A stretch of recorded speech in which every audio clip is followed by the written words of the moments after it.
দুপুরবেলা 3 রকমের ভর্তা সাথে মশার ডাল হল কেমন হয়? আসসালামু আলাইকুম, সবাই কেমন আছেন? আশা করতেছি আল্লাহর রহমতে ভালো আছেন। তো আমি আজকে আপনাদের সাথে 3 রকমের ভর্তা রেসিপি দেখাবো।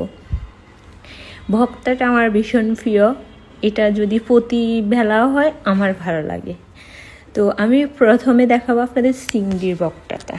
চিংড়ির ভর্তার জন্য আমি এখানে চিংড়ি মাছটা কেটে নিয়েছি, সাথে বরবটি কেটে নিয়েছি, আর গোটা রসুন পেঁয়াজ সেগুলোকে আমি তেলের ভিতরে নেড়ে ছেড়ে বরবটিটা দিয়ে দিলাম, সাথে একটু লবণ দিয়ে দিলাম।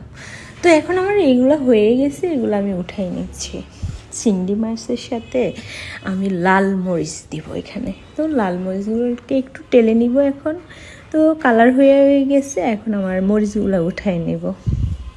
এখন বাটার পালা। প্রথমে আমি মরিচগুলো বাটতেছি।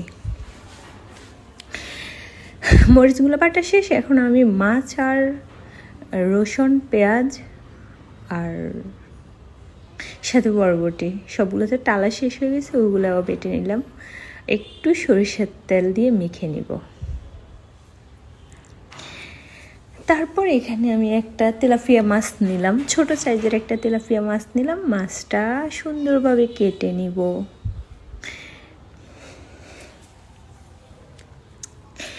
মাছটাকে কাটা শেষ হলে পেটের দিকে একটু এভাবে কেটে দিব, যেন আমার মাছটা তাড়াতাড়ি ভাজি হয়ে যায় এবং আমার হলুদ আর লবণগুলো ঢুকে।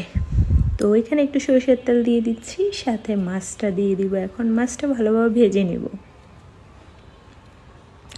মাছটাও আমার ভাজা শেষ হয়ে গেছে, এখন আমি মাছটা তুলে নিব। আর এখানে পেঁয়াজ কুচি, রসুন কুচি আর মরিচ, কাঁচা মরিচ দিয়ে এই ভর্তাটা আমি করব। মাছটা একটু কাঁটা থেকে ঝেড়ে নিব। কার কার ভালো লাগে আমার মতো ভর্তা? যাদের ভালো লাগে অবশ্যই কমেন্টস করবেন। আর আপনারা কি এভাবে ভর্তা বানাই খান? আমার তো বেশ ভালো লাগে। আর বিশেষ করে ভর্তা যখন আমি শিলে বাটা ভর্তাটা অন্যরকম স্বাদ। এখন আমার মাছের ভর্তা শেষ, আমি এখন মসুর ডালটা রেডি করতেছি। পেঁয়াজ, গোটা রসুন,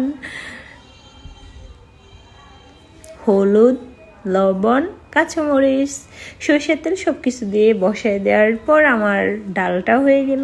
এখন গিয়ে আমি আলু ভর্তা করব। বড় সাইজের আমি 3টা আলু নিছি, সেটা সিদ্ধ হয়ে গেছে। আর এখানে আমি পোড়ামরিচ লাল আর পেঁয়াজ, লবণ, সাথে একটু সরষের তেল দিয়ে ভালোভাবে মেখে নিব। আর আমি আলুগুলোকে আগে ভেঙে নিয়েছিলাম, এখন দিয়ে দিচ্ছি। আমার আলু ভর্তাটাও রেডি হয়ে গেল। এরকম ভর্তা খেতে কার না ভালো লাগে গরম ভাতের সাথে? যারা এইভাবে ভর্তা ট্রাই করে না তারা অবশ্যই ট্রাই করে নেবেন। আর ভিডিওটা যদি ভালো লাগে শেয়ার করে দিবেন, আমার পাশে থাকবেন। আসসালামু আলাইকুম, আল্লাহ হাফিজ, টাটা, বাই বাই।